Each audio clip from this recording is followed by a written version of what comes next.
बिस्मिल्लाहिर्रहमानिर्रहीम अस्सलाम वालेकुम। सऊदी इन्फो यूट्यूब चैनल में आपको खुशामदीद कहते हैं। फ़्लाइट्स के हवाले से बहुत ज़्यादा लोग सवाल करते हैं, फ़्लाइट्स कब ओपन होने जा रही हैं। तो जो ही कोई अपडेट आती है या जो भी इम्प्रूवमेंट होती है किसी भी किस्म की, हम आपके साथ वो शेयर कर देते हैं।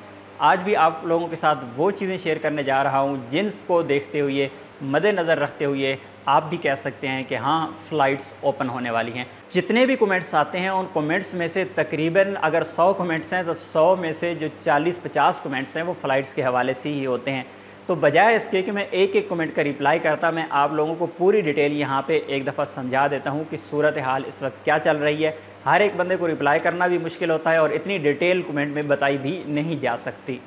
ओपन होने के हवाले से कोई भी कंफर्म न्यूज़ अभी तक नहीं है कि सऊदी अरेबिया के लिए फ़्लाइट्स ओपन होने जा रही हैं या कोई अनाउंसमेंट हुई हो। इस तरह की कोई भी कंफर्म न्यूज़ नहीं है, लेकिन हमें इशारे बता रही हैं कि इंशाल्लाह फ़्लाइट्स बहुत जल्द ओपन हो जाएंगी। वो कौन कौन सी चीज़ें हैं जिन्हें देखते हुए हमें लगता है कि फ़्लाइट्स ओपन हो जाएंगी। सबसे पहली जो चीज़ है वो सबसे अहम चीज़ है कि मसर के लिए फ़्लाइट्स को ओपन किया जा रहा है। इससे पहले सऊदी अरेबिया को आप देखें तो सऊदी अरेबिया ने बहुत सारे ममालिक के लिए स्टेप बाय स्टेप फ़्लाइट्स को बंद किया है, लेकिन ओपन होने के हवाले से बहुत ही कम खबरें आती रही हैं। लेकिन ये जो मसर के लिए फ़्लाइट्स ओपन होने जा रही हैं, ये एक अच्छा साइन है कि इंशाल्लाह जब फ़्लाइट्स ओपन होना स्टार्ट हो गई हैं तो फिर इंशाल्लाह पाकिस्तान और इंडिया के लिए भी फ़्लाइट्स ओपन होंगी। दूसरे नंबर पे आ जाते हैं उम्रा। इंटरनेशनल उम्रा 10 इंशाल्लाह अगस्त से स्टार्ट होने जा रहा है। तो अगर इंटरनेशनल उम्रा भी स्टार्ट होने जा रहा है तो फिर चाहे वो पाकिस्तान के लिए ओपन ना हो या इंडिया के लिए ओपन ना हो, लेकिन एक अच्छी उम्मीद है कि उम्रा ओपन हो जाएगा तो स्टेप बाय स्टेप दूसरे ममालिक भी आते जाएंगे। इसी तरह जो वज़ारत ख़ारजिया हैं, वज़ारत ख़ारजिया के तर्जमान जो पाकिस्तान में पहुँचे हैं 2-3 दिन पहले, और उन्होंने पाकिस्तान में जो बातचीत की है उसमें जो सफ़री हवाले से बहुत अहम उन्होंने बात की है कि हम नरमी कर रही हैं इस बारे में। तो नरमी से मुराद यही है कि फ़्लाइट्स ओपन करने के चांसेस हैं, फ़्लाइट ओपन होने के चांसेस बढ़ते जा रही हैं। इसी तरह जो सऊदी शहरियों पर जो पाबंदियाँ लगाई गई थी उनमें 2-3 दिन पहले एक ऐलान किया गया कि उन पर सख्ती होगी। अगर वो किसी ऐसे मुल्क में दाखिल हो जाते हैं जहाँ पर पाबंदी है जाने में, तो उन पर 3 साल का बैन है। फिर एक नया बयान आ गया उसमें कि उसमें शराइत व ज़वाबित रख दिए गए हैं, तो जिससे सऊदियों के जो सफ़र है उनमें भी मज़ीद नरमी जो है वो दिखाई गई है। तो इन सारी चीज़ों को देखते हुए हम ये कह सकते हैं कि अब फ़्लाइट्स जो ओपन होनी है, चाहे हो सकता है, ज़रूरी नहीं है कि मसर के बाद पाकिस्तान या इंडिया की फ़्लाइट्स ओपन हो जाएं। मसर के बाद हो सकता है किसी और मुल्क की फ़्लाइट्स ओपन हो जाएं, उसके बाद पाकिस्तान इंडिया का नंबर आ जाए। लेकिन यह है कि अभी ये काम स्टार्ट हो चुका है। पहले कोई उम्मीद नज़र नहीं आ रही थी क्योंकि उम्रा ही बंद था। उम्रा के हवाले से बहुत ज़्यादा लोग परेशान थे, भाई उम्रा ही बंद है तो फ़्लाइट्स जो है बाकी नॉर्मल जो वर्क वीज़ा वाले हैं या विज़िट वाले हैं वो कैसे जाएंगे, तो उनके लिए क्या होगा। लेकिन उम्रा अल्हम्दुलिल्लाह ओपन होने जा रहा है और दूसरी जानिब भी हमें बहुत अच्छी उम्मीद है और इंशाल्लाह कि फ़्लाइट्स ओपन हो जाएंगी। लेकिन क्योंकि यहाँ पे कोई कंफर्म न्यूज़ नहीं है सऊदी अरेबिया के तरफ से कि हम कहें कि फ़लाँ डेट को ओपन हो जाएंगी या पहले फ़लाँ मुल्क की ओपन होंगी, कंफर्मेशन नहीं है, तो हम हतमी तो कोई भी फ़ैसला यहाँ पे नहीं कायम कर सकते। लेकिन उम्मीद हमें बहुत है कि अभी फ़्लाइट्स इंशाल्लाह ओपन हो जाएंगी। लेकिन एक चीज़ आप लोगों से मैं ज़रूर यहाँ पे कहूँगा जो सबसे अहम पॉइंट है यहाँ पे, क्योंकि बहुत ज़्यादा लोग ये वीडियोस देख के और एक फ़ैसला कर लेते हैं। मसलन ये वीडियो आप देख रही हैं, इस वीडियो को देखने के बाद आप ये फ़ैसला कर बैठते हैं कि भाई फ़्लाइट्स ओपन होने वाली हैं और मैं नहीं जा रहा।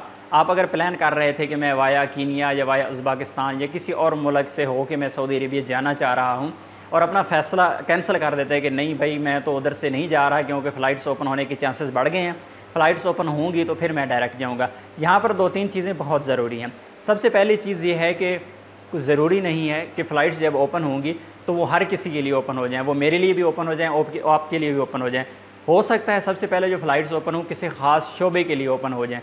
हो सकता है फ़्लाइट्स जब ओपन हो जाएँ तो ख़ास उम्र का जो कोई एक हिस्सा रख दिया जाए कि भाई जो 25 साल से 40 साल तक की उम्र है उसके दरमियान में जो एज है वो, ये भी हो सकता है कि सबसे पहले ये डोमेस्टिक वर्कर्स हैं, घरेलू मुलाजमीन हैं, उनके लिए फ़्लाइट्स ओपन की जाएँ, क्योंकि एक ही टाइम में तमाम लोगों के लिए फ़्लाइट्स ओपन नहीं की जा सकती। या ये भी हो सकता है कि पाकिस्तानी गवर्नमेंट से कहा जाए कि आप इतने बंदों को आने की इजाज़त दें, हम इतने बंदों को अलाउ कर रहे हैं, यानी डेली कितने बंदे आ सकते हैं या हफ्ते कितने आ सकते हैं। तो ये सारी चीज़ें तब ही पता चलेंगी जब एक फ़ाइनल डिसीजन आएगा और फ़्लाइट्स ओपन होने के जो इम्कानात हैं वो बढ़ जाएंगे, उसका जो ऐलान हो जाएगा। अब अगर अपना फ़ैसला मौखर आप कर लेते हैं आज की इस वीडियो के बाद, और फिर आप कहेंगे कि भाई आपने तो कहा था फ़्लाइट्स ओपन होने जा रही हैं, अल्लाह ना करे फ़्लाइट्स लेट हो जाती हैं, ओपन नहीं होती, क्योंकि ऐसे लोग भी हैं जिनके कफ़ील कंपनी उनकी छुट्टी ही नहीं बढ़ाते। उनको ख़तरा है भाई 31 अगस्त तक तो फ्री में एक्सटेंशन मिल चुकी, अब उनको पता है कि 31 अगस्त को एक्सपायर हो गया मेरा वीज़ा और मेरा काम एक्सपायर हो गया, पता नहीं कफ़ील बढ़ाएगा नहीं बढ़ाएगा, कंपनी बढ़ाएगी नहीं बढ़ाएगी। तो ऐसे लोगों को स्पेशली चांस है कि वो वाया सफ़र कर लें, बजाय इसके कि आप इंतज़ार करें, क्योंकि अभी तक वैक्सीन का जो चक्कर है अभी दरमियान में है। अभी जो बूस्टर मांगी जा रही है और पाकिस्तान ने उसका रूल ही अभी तक पास नहीं किया, वो यकीनन पास हो जाएगा। रूल तो पास करना पड़ेगा पाकिस्तानी गवर्नमेंट को और इंशाल्लाह वो पास करेंगे, उनके पास कोई दूसरा ऑप्शन भी नहीं है, ये रूल पास हो जाएगा। लेकिन अभी तक चीज़ें फ़ाइनल होने में टाइम है। तो ये सऊदी गवर्नमेंट की जानिब से जो ही फ़्लाइट्स के बारे में कोई अपडेट आएगी या कोई ऐलान होगा तो फ़ौरी तौर पर पाकिस्तान की तरफ से भी ज़रूर रिस्पॉन्स आएगा कि जो बूस्टर है उसे भी अलाउ किया जाए। लेकिन सारे मसाइल अपनी जगह पे, स्पेशली वो लोग जिनकी कफ़ील कंपनी उनकी छुट्टी नहीं बढ़ाना चाहते, उनका इकामा नहीं बढ़ाना चाहता, ऐसे लोग रिस्क मत लीजिएगा। 31 अगस्त तक आपके पास टाइम है, अदरवाइज़ आपको नुकसान उठाना पड़ सकता है, क्योंकि गवर्नमेंट की जानिब से 2 दफ़ा फ्री एक्सटेंशन मिल चुकी है, 1 जुलाई तक हो चुकी है, फिर अगस्त तक चली गई है। तो ऐसा ना हो कि आने वाले वक्त में आपको फ्री एक्सटेंशन ना मिले और फिर आपको बड़ा नुकसान उठाना पड़े। तो ये आपने फ़ैसला अपना ख़ुद करना है कि आपने इंतज़ार करना है फ़्लाइट्स का, या फिर आपने वाया किसी मुल्क के किसी और मुल्क से होके सऊदी अरेबिया का सफ़र करना है। लेकिन ये सारी चीज़ें देखते हुए बज़ाहिर जो चीज़ें नज़र आ रही हैं, हमें लग रहा है कि इंशाल्लाह फ़्लाइट्स जल्द ओपन हो जाएंगी। लेकिन कब ओपन होंगी, उसका पूरा प्रोसीजर क्या होगा, क्या उसके शराइत व ज़वाबित होंगे, ये तब तक हम आपको नहीं बता सकते जब तक सऊदी गवर्नमेंट की जानिब से कोई वाज़ेह बयान नहीं आता।